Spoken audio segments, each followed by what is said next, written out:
Unmasking the truth. A life of deceit, trust, and reckoning. I always thought my life was perfect. The career, the luxury, the love.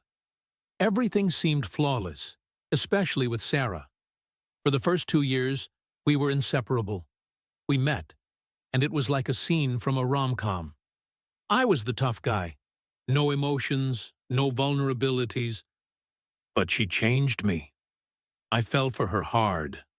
We got married, built a life I could be proud of, and everything seemed to be falling into place. I'd never had to worry about financial security. Not with my job and not with the way we planned everything, but I wasn't naive. I had learned the hard way that things could fall apart at any moment, and I wasn't about to risk it all. So, I set up a trust for my assets, signed a prenup, and even made sure everything was in my dad's name. It wasn't something I was ashamed of. It was just being smart. But that was before things started to unravel. The first year of marriage was blissful. I was flying high, securing deals, and securing my future. Sarah was always by my side, the supportive wife.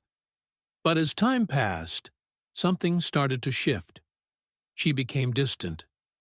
The late nights out with her friends turned into something more. She said it was just stress from work, but I knew something was off. I worked harder, thinking that maybe I could fix it.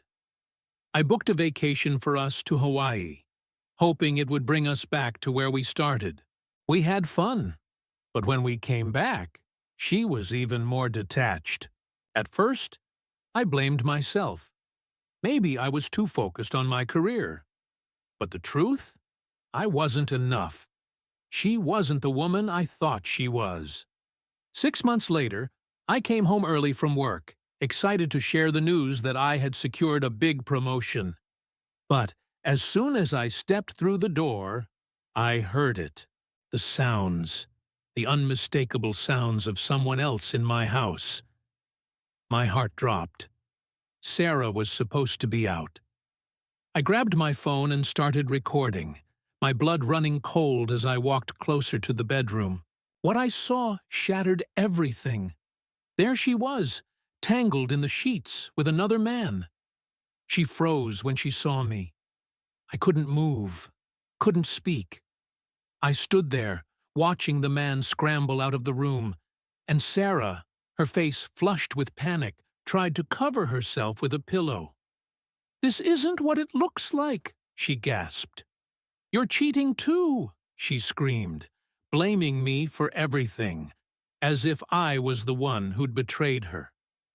But I couldn't even respond. I didn't need to. I left. I didn't even wait for her to explain. I stayed in a hotel for a few days, ignoring her calls and texts. It took me a while to process what happened, but when I reached out to a lawyer, I felt a sense of relief. I had done the right thing. The trust I'd set up, the prenup, it all protected me.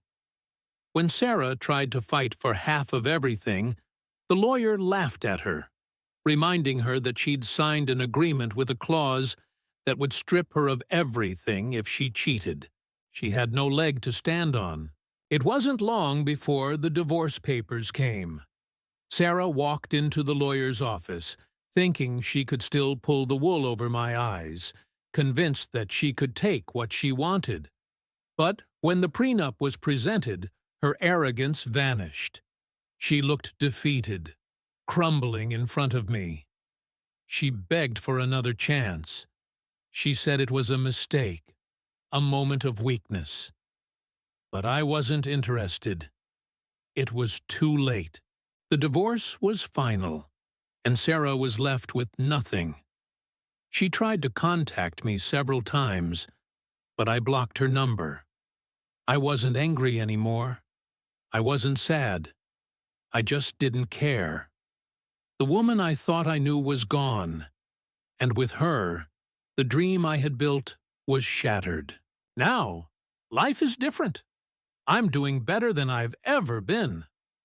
My career is soaring, and I've found someone new. I'm happy. Sarah, on the other hand, is living in a small apartment, struggling to get by. She thought she could get away with it, but in the end, her actions cost her everything. Sometimes, I think about how I saw the signs, but didn't want to believe them. I think about the advice my dad gave me to protect myself, and I'm grateful I listened. In the end, I won.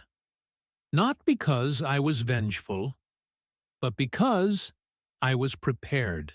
But I'll leave you with this question. Was I wrong for protecting myself this way? Do you think there's a line between self-preservation and revenge? Share your thoughts below. Let's talk about it. How far should you go to protect your heart and your assets in a relationship?